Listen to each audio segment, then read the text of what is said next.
हमर सैया जी डालस पलानी में छोट कदे बड़ा डालता दलानी में। लास्ट में हम एक रिकॉर्डिंग डांस इनके साथ कर देंगे, आप लोग का भी मनसा पूरा हो जाए। बताओ हमनी के नचावे खातिर कम से कम 1.5 करोड़ रुपया के खर्चा होला। तू लोग बताओ अमन भैया कही तो उपकारे नु हो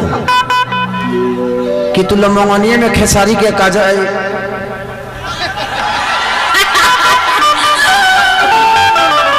खेसारी के अक्षरा के देख लेते रहो, पकड़ा गए आप तो। देख लीजिए कहाँ कहाँ पलांटी मारते हैं, कभी इधर कभी उधर कभी उधर। लेकिन इनके लिए गाना गाना चाहता हूं कि तोहरा बिना खाना पीना सुनो ये रानी बेकार एगो हमर दिल ए जान हई तीनों तहार हो। लेकिन ये गाना मैं आप सबके लिए गाना चाहता हूं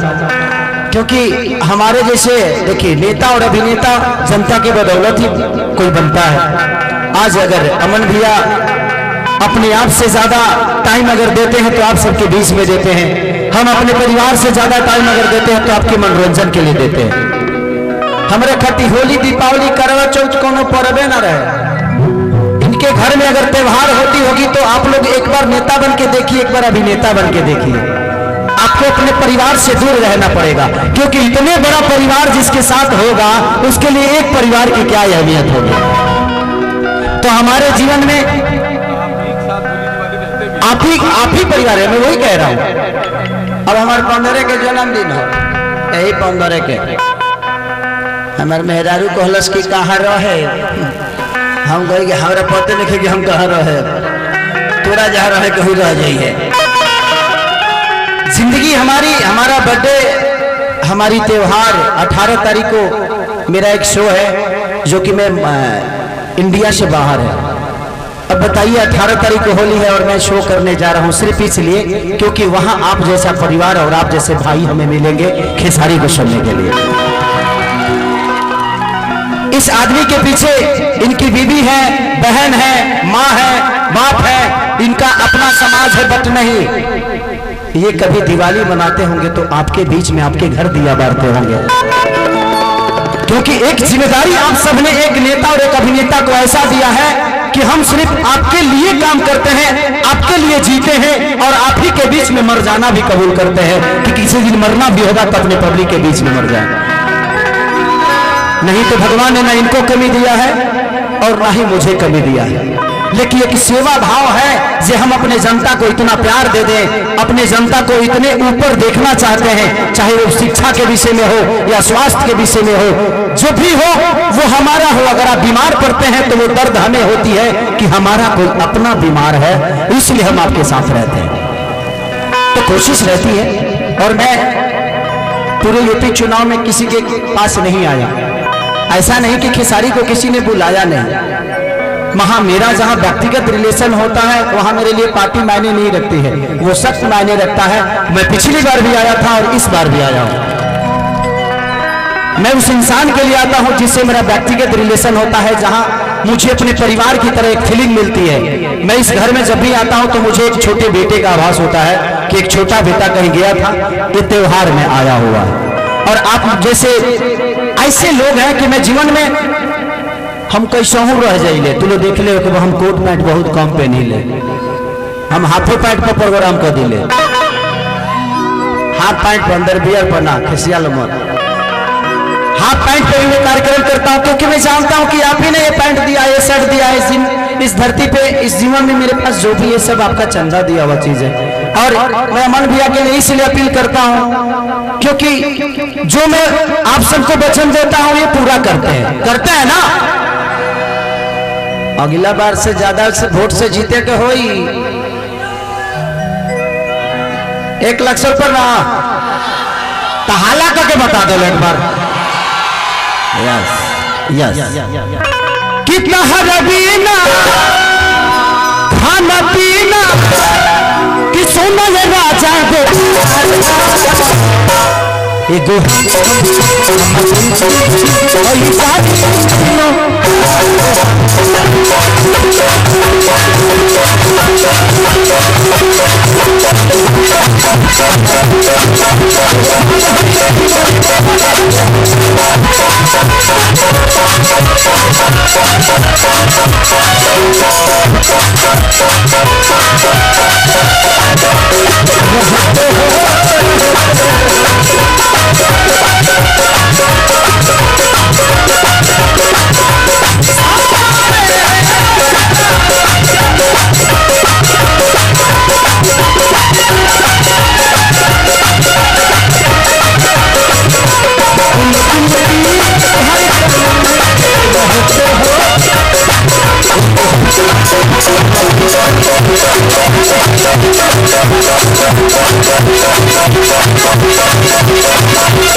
पूरे 5 साल बाद हम अक्षरा जी के साथ काम किए थे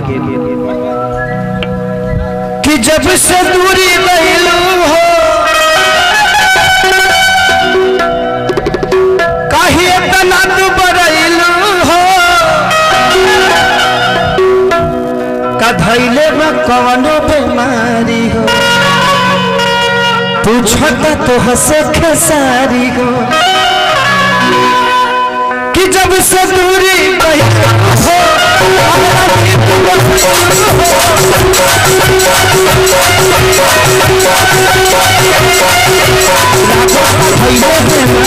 पूछेगा तो हंसे खेसारी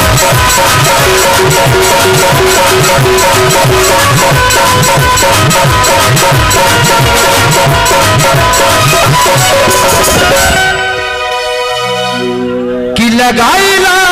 न तनवा आई के नवा तनवा अमन भाई के परछा एगो हम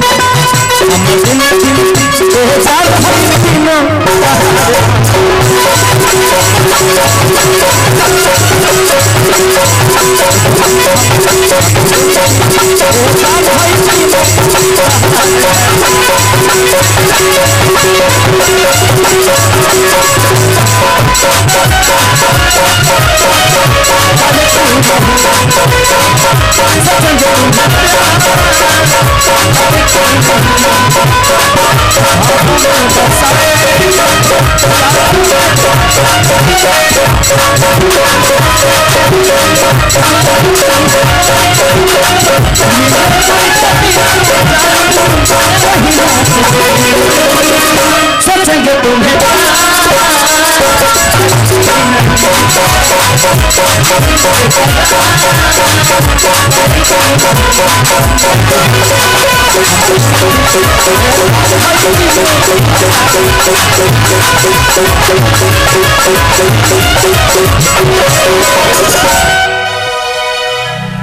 कि बारे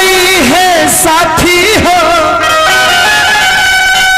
अमन मड़ी तेरी पाथी हो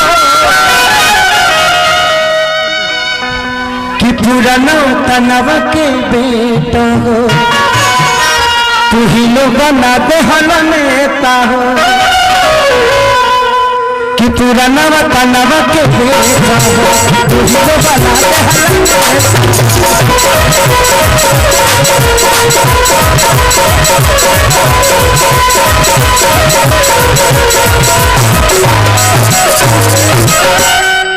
कि कहीं से कहोगी दूरी न रहोगी अरे रही तला के बेकार एगो हम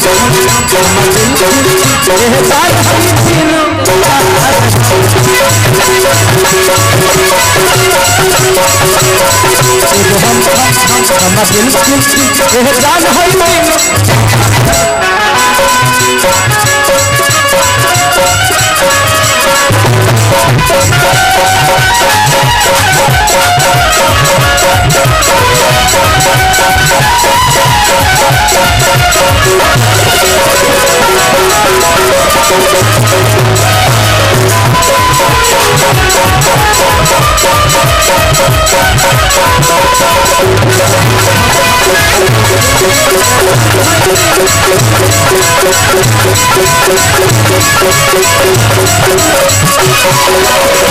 लड़का लास्ट में कहा था कि पहले हमारे रहल हो अभी हमारे दारू हो भले पिटाए के परिए जा खाए के परी झाड़ू हो पहले हमारे रहल हो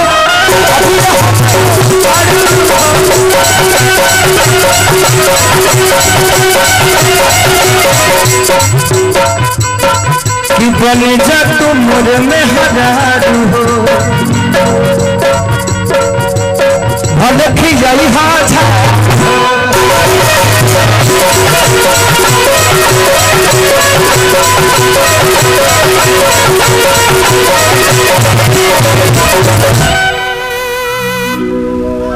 कि खाए बिना खाना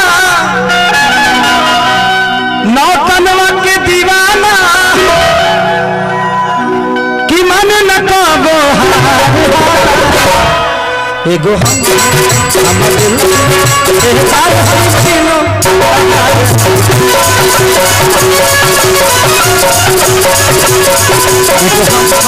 हमर दिल जान है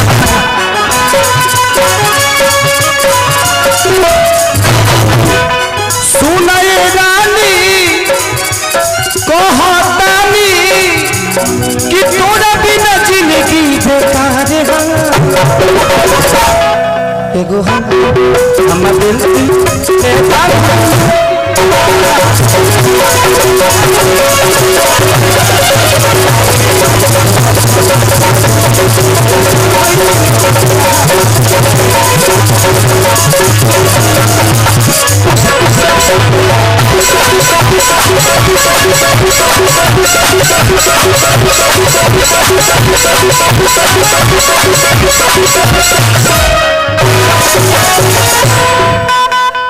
कि गोरी तेरी चुनरी